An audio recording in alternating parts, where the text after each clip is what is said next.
Triple Crown here, Sunday, May 26, 2024. Here we are, Shipshewana Card Fest. It's time for trade night. Part 1 of 2 for the Shipshewana vlog. With no time to waste, let's get right into the action and see what I moved.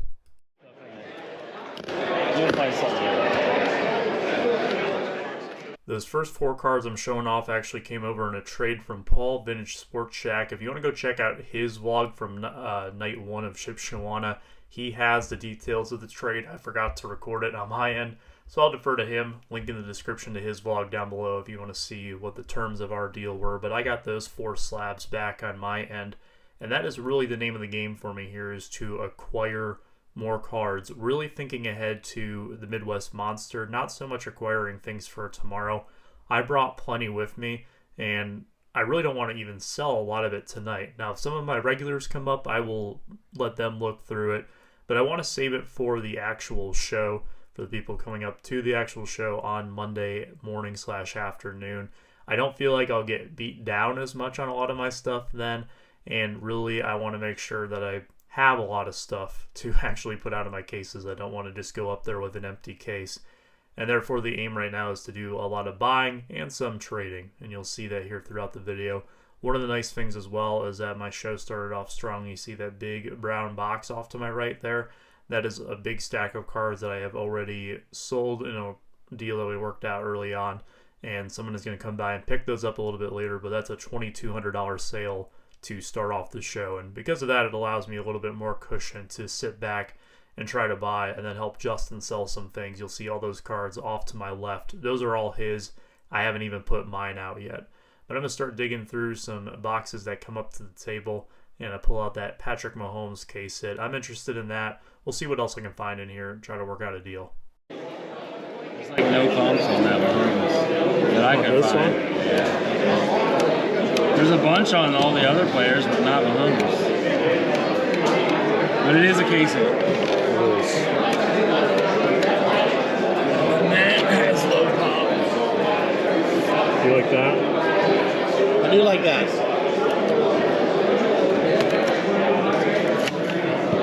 You don't have anything out? Not yet. These are his? Yeah. Okay. As far as the Mahomes goes, for me though, it's an interesting card because there is only one sale that I can find on it. And on top of that, there's an added wrinkle to this since the listing was misspelled. You'll see it here. It is maint instead of main character. Now, I don't know how this would have affected the search results. Sometimes these things prevent it from showing up, sometimes it doesn't. But my gut tells me that this card might be worth more than that one sale. If I could get it exactly at that last sale, I would be happy. I'd be thrilled if I could get it a little bit below that. And that's what I'm going to enter in at, as I'm going to try to get it at 100. If I have to pay 110 or even a little bit more than that sale at 125, that's also okay with me. But I'm going to give it a shot and get it. I feel like if I get it for anything under that number, it's a win. All those? Yeah, I like these. We just pay you cash for that. I want to pay 100 on that, so whatever you work out, I'll If you want to pay 100 for that, that's fine. Alright, we're not making it easy. That makes it easy, and then... That's about as good as I could have hoped it went. I'm able to secure the main character Mahomes right at 100, what I wanted to pay. Justin will be on his own to finish up that deal on the Jefferson auto, but I'm switching gears to one of my regular customers here. He is one of the few that I'm going to let go through my bag that I have next to my feet there and look through all of my cards. I'm only, again, planning to set out a few here in a little bit once the madness kind of dies down from the initial rush. But for my regulars, I'll gladly sell to them in bulk early on, just because they've always treated me right, and I want to give them first crack at a lot of the things that I brought with me. And he's got a healthy little stack here he's going through right now. We're kind of evaluating things. The stuff off to my right, his left, is the stuff that he's good on the sticker. And then there is the stack that he's working on there. There's also another stack where he's going to be too far off. So once we figure out where everything is, we'll hopefully come to a deal, and that's really going to get this show off on the right foot. Not that it wasn't already with that first deal that I made off camera, but this is definitely going to put it into the second gear. I don't need to make like a certain amount on it. I can tell you what I paid, and we can work on that one separately if you want to do it that way. Right. Yeah. You get to 5 value?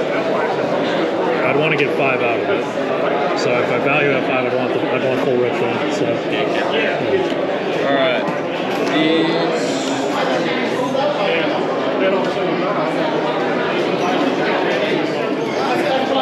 These are the ones you're good on?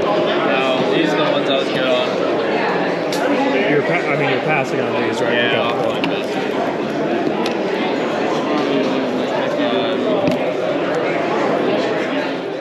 Again, I try to always avoid using names unless it's a fellow content creator, but this gentleman who I always make deals with, he is making 2 separate stacks there, you can see, and 2 of those cards are the downtowns. The stuff there, he has a certain amount that he wants to pay on, but he's willing to pay a little bit stronger on the downtowns. That's what I like, is that he knows downtowns are at a premium, and he is willing to pay a little bit more. And then that Mike Evans card that's off to the side there, he doesn't even want to negotiate on that one. He's going to basically take it at full rip from me, and therefore we're going to build a stack based off those and kind of break it down into chunks.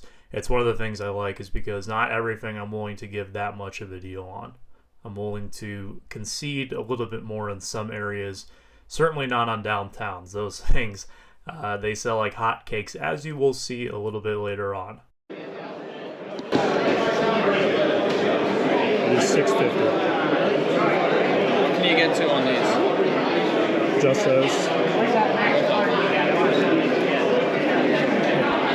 One sec.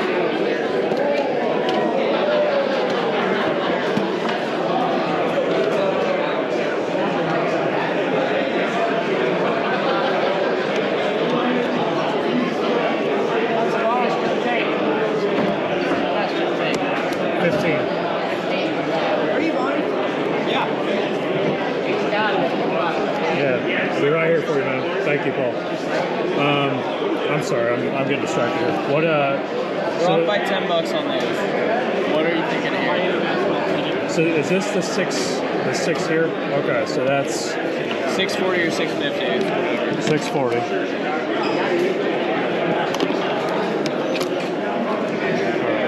right, that's done.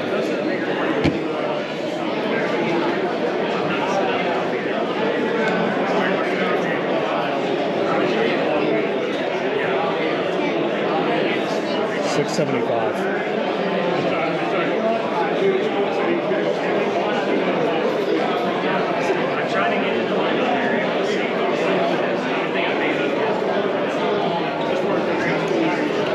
$675? Yeah. 660. That's fine.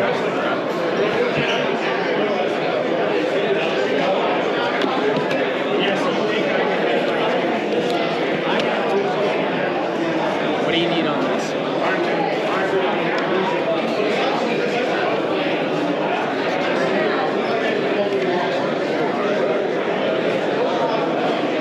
I paid $950, so I want more than that. I probably want it at like 1,000 is the best I do. I don't mind sharing with my regulars who buy from me pretty much every single show how much I paid for specific cards on some of the larger things, just because I feel like it opens up the communication a little bit more. He has a better idea of what I am expecting to get out of it at that point, and then from there it's pretty much a simple yes or no on whether or not it's going to work. We end up not making a deal on that Love RPA. That's fine. I don't mind holding on to that one.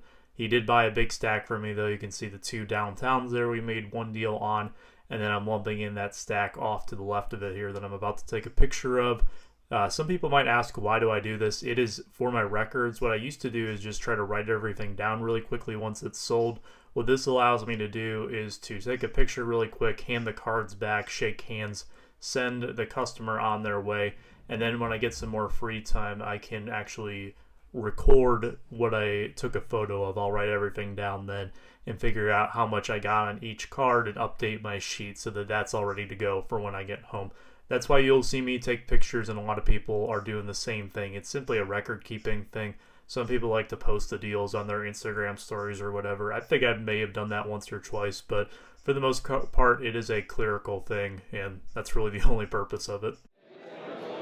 What's the best you guys can do on this? What are you thinking? I don't know. Man, I was wanting to do like a half cash, half trade kind of thing, but I don't know what you guys. I'll take a look. This isn't to slight or disrespect anyone, but the what's the best or lowest you'll take on a card question is one of my least favorite in the hobby. Really, because whenever I am selling cards, my stuff is always very clearly priced. I never tell you, oh, make an offer or whatever. What I want for the card is always displayed on it, or it's attached in a post if I am trying to sell it online. And what I really want to get for the card is what I have it stickered at. That's why I have that asking price on it. That's just not a number that I arbitrarily made up. Like, no, that's what I want for the card. But I'm always willing to talk and negotiate on things. And that is how I usually handle that question, as you see it right there. If it's an in-person interaction, as I will ask, what are you thinking? And that allows them to open up. It's an open answer or open-ended question where they can answer it however they choose. They can tell me what they're looking to get out of the deal. They can tell me what they think it's worth. And that way we can kind of move along from that point in time. That's how I like to handle it. Now, if it's online, usually I just ignore the message because I get those pretty much daily on eBay. Hey, what's the lowest you'll take for this? There's a make offer feature. Go ahead and make an offer. But for in-person, that's how I usually handle that question. What would be your best on this though? Like just to get started, like an area to work around. I'm confident on all of them. It's only going for like 1,000 flat. I have no idea what's going to do. I don't know. We'll see what we can do with these things. Yeah, probably 1,050 to 11. 1,000 trade value? Yeah. Okay. What do you trade value this stuff at? This is confident at 300 right now. One sold for 275, the other one sold for 325. So I just kind of, you can still confident yourself, but I haven't had it. This is 700. The last two sold for 700 on that. And then I honestly don't know what this is. $20 maybe? Yeah, that sounds about right. In the roundabout way, he tells me that he values the card that I have, the Jordan Love RPA, a little over $1,000. I tell him I want to get $1,050 to $1,100 out of it if I'm trading. That's the value I want to get. Now, I have those two downtowns there. Basically, what I want to do is trade up, straight up here.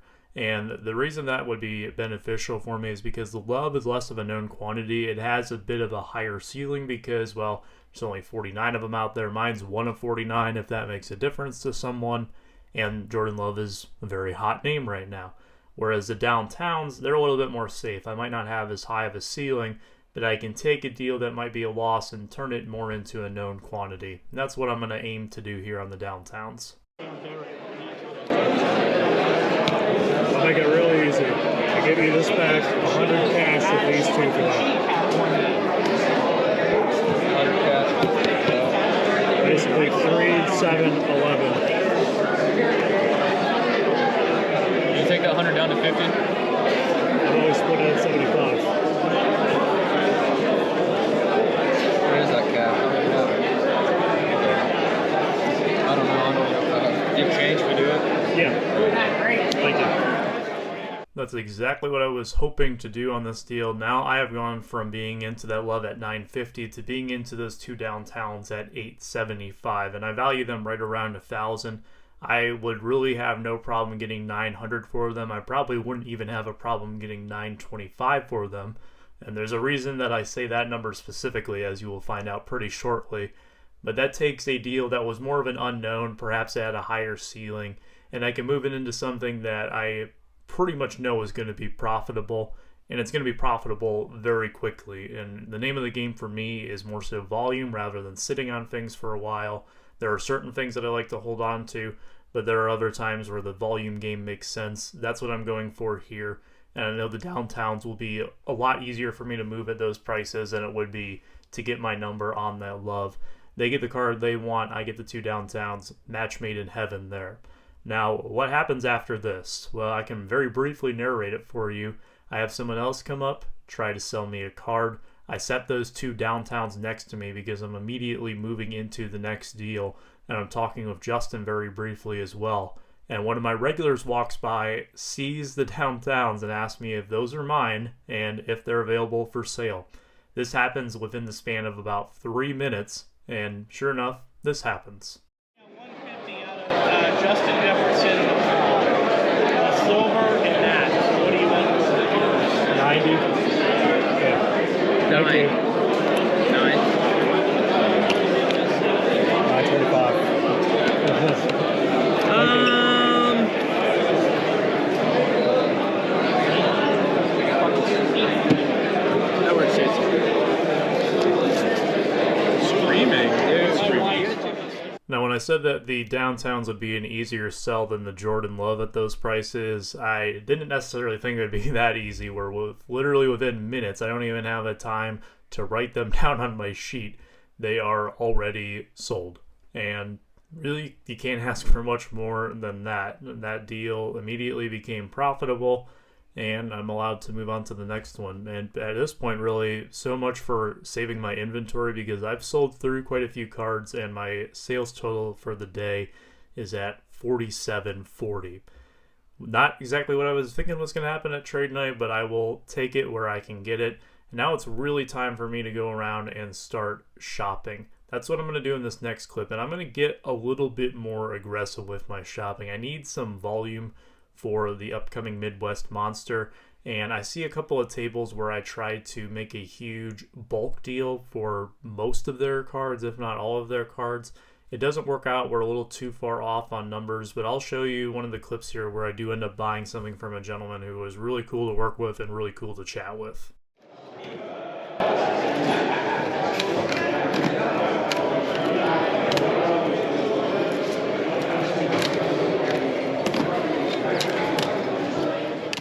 Some context here before I show you the negotiations that take place. As you can pretty much just tell from the start of the video here, this guy likes the Chiefs and he likes the Royals. Specifically, he likes Bobby Witt Jr., he likes Patrick Mahomes, and he likes Travis Kelce. And when I see a bunch of cards like this, I am a little bit more timid when it comes to trying to make offers, because I have a feeling these are probably more PC cards. He might be more reluctant to let them go, and because of that, I don't want to try to take all of his PC from him, essentially. But we talked about it. I kind of asked him, you know, what are you looking to do with these? And he wanted to move into some higher-end cards. Basically, he sells some of the low-hanging fruit in his collection or some of the duplicates to move into some of the better stuff. And he had some of the better stuff with him. I only got to see a couple of those, but he wasn't selling those. He was only showing those off. So now that I understand better what he's looking to get out of this, I feel a lot more comfortable trying to make a bulk deal. All of these Travis Kelce slabs are numbered hobby parallels for the most part. There's a few non-numbered things in there. I think I pull out a Mahomes slab or two, and instead of looking up prices on each individual one, I'm really just looking at prices on a couple of them to make sure that I'm in line with what my thinking is. And what I want to do here is pay a flat rate for all of the 9s and all of the 10s. Now, I know that some of the 10s I'll be overpaying on, some of them I'll be underpaying on. I just kind of want to pay an average price for each of these, and it's kind of based off of what I know I sell a lot of these for. I fully suspect that a lot of these are going to be low pop cards, but I think I know what exactly they're going to be worth. You know, on the 10s, I'm guessing that I can get about $50, maybe 55 a piece out of them, and for the 9s, 20 to 25. Is my best guess, and that just comes from my experience selling a lot of these cards. I don't need to look up every single one and then try to negotiate on each one. I think the best way for me to approach this deal is going to be building a bulk stack, and I think it might be the best for this particular gentleman as well, because, well, we don't have to waste our time looking up prices on 25 different cards. We can kind of just figure out a ballpark figure and work on it from there. That's less than 85%, to 85% would be $1,600 pretty much. And then I could do, the best I could do is 35 on this piece.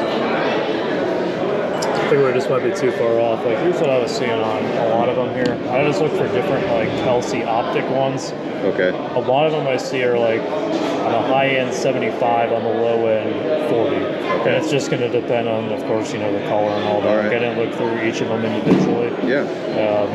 You want to go? shoot for 85 here and then go 30 here. 85 a piece there. Yeah, that'd be too far away, unfortunately. So. Okay. Like significantly too far, just because like I was showing here, like I'm a lime green and stuff. Like I know it's not the same here, like 75. Well, that's Jason Kelsey. Yeah, let me see what this purple ice goes for. Real quick. Yeah, no worries. He came down to 85 a piece on those 10s. What I was showing him was kind of looking at some of the lower numbered ones being around 60 to 75 a piece. That's what they were actually selling for. And because of that, I told him that we were going to be too far off. And I didn't want to beat him down any more than that. That's why I didn't throw out my offer at this point in time. But he decided that he wants to look into it a little bit more. Looks up his Kelsey Purple Ice and sees what those are selling for. Sees them more in the 40 to 50 range. And from there, he lowers his number a little bit. And now we're getting closer to potentially making a deal. No, I'm more or less selling unless you have anything Kelsey-wise. I'm going to have to go off of the 2022 because I can't. Yeah, that's what I'm seeing too. Like these are the 22s and 23s that I was seeing. Anywhere from like 50 to 60 for the most part. Would you do it at 60 a piece?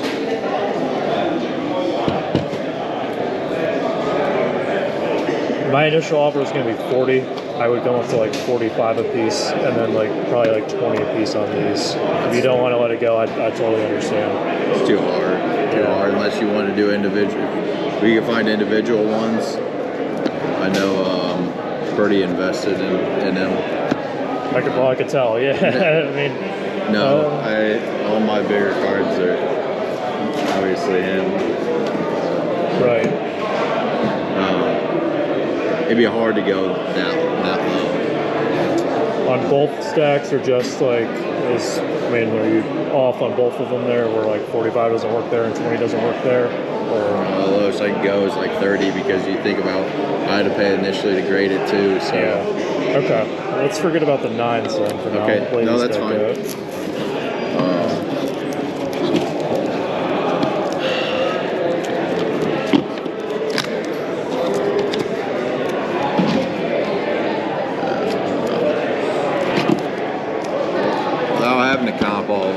I'll go is 50 a piece on all of them. That's the lowest I'll go.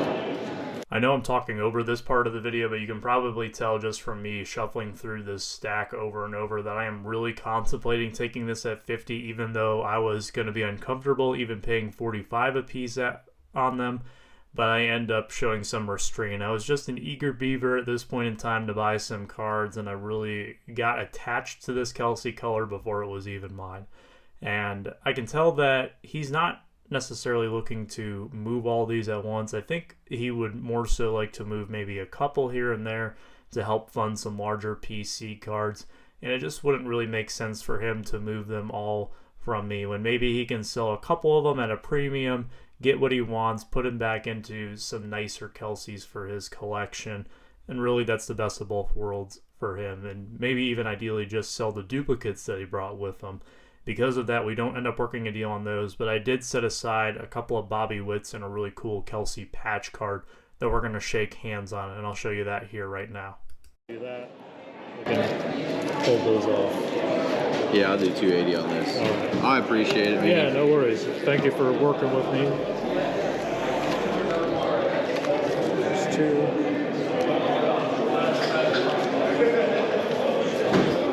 20, 40, 60, 80. What was your name? Cody. JT, pleasure to meet you. Nice to meet you. All right, I get that Kelsey patch card you see there. There's also 2 Bobby Witt autographs. I don't think I show those on camera, so I'll try to post some pictures of them here as I talk. I'm putting his cards back. We're kind of just shooting the bull about things a little bit.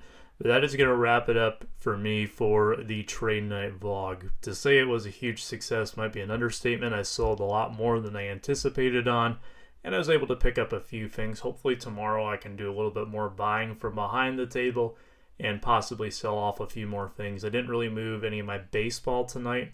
Maybe I'll have a little bit more luck with that at the actual show tomorrow.